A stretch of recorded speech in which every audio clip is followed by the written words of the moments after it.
Il y a des lieux perdus au milieu de nulle part, sortis tout droit de cerveaux de passionnés, comme ici à Noroît, où Christophe et Arnaud ont créé un musée dédié à la guerre 39-45 et qui est en fait une petite partie de leur collection personnelle. Cette année, le thème, les uniformes de la Seconde Guerre mondiale. Bien sûr, on commence on va dire, sur mai juin 40, donc le poilu de 40, avec son uniforme, on va dire, donc il n'est plus ni moins, on va dire, celui de 14, mais qui est dans la couleur a changé. Il y a toujours une certaine logique, évidemment. Un uniforme, on va dire, donc, de 43 ne peut pas aller sur la 42 parce qu'il y a eu sans cesse, on va dire, une évolution. Donc maintenant, on arrive donc, sur donc, les Alliés donc, qui ont débarqué en 44-45, donc avec le Goumier, donc, sur le débarquement de Provence. Ensuite, on va dire donc, le Fantassin, on va dire, dans la 4e US, la Big Red Run, donc les tankistes anglais, les rats du désert qui se sont battus, on va dire, donc, en Afrique du Nord, mais qui sont débarqués également donc, en Normandie, donc, le Canadien, et puis donc, le parachutiste anglais de la 6e Airborne qui a libéré le premier pont, on va dire, donc, le Pegasus Bridge.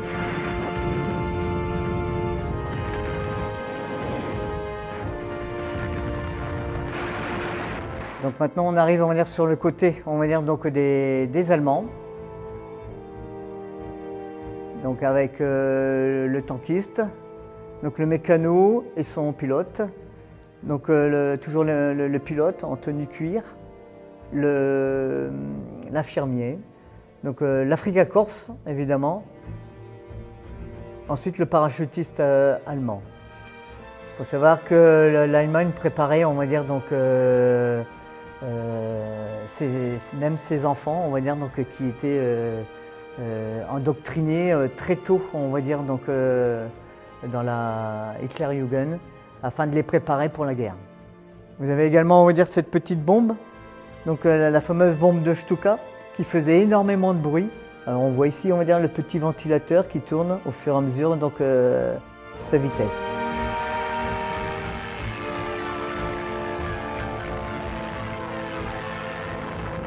Il faut savoir que les Allemands, on va dire, donc, ont continué, ont inventé déjà, on va dire, donc, le camouflage, déjà en Première Guerre, et ont peaufiné et donc sont devenus même voire des experts.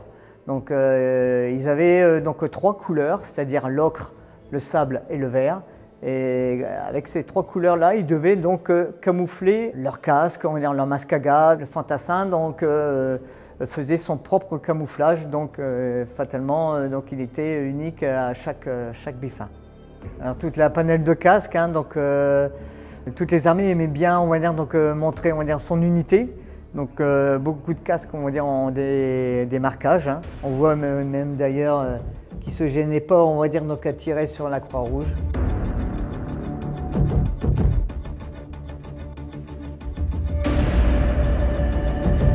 Il y a l'aspect, on va dire, donc avant-garde, on va dire, donc de l'unité allemande, hein, donc les feldgendarmes, qui étaient qui faisaient peur beaucoup à la population, parce que bien souvent c'était eux les premiers qui arrivaient. Donc ils annonçaient, on va dire, donc, la mauvaise augure.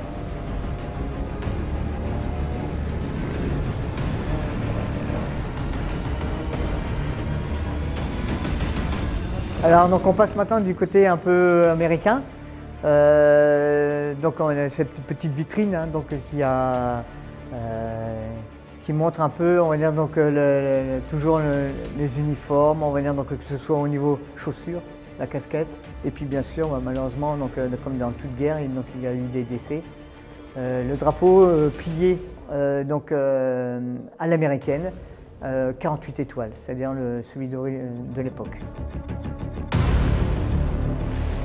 J'attends toujours d'avoir, on va dire, donc, la tenue complète qui correspond à l'insigne, voire à la période, pour pouvoir, on va dire, le présenter.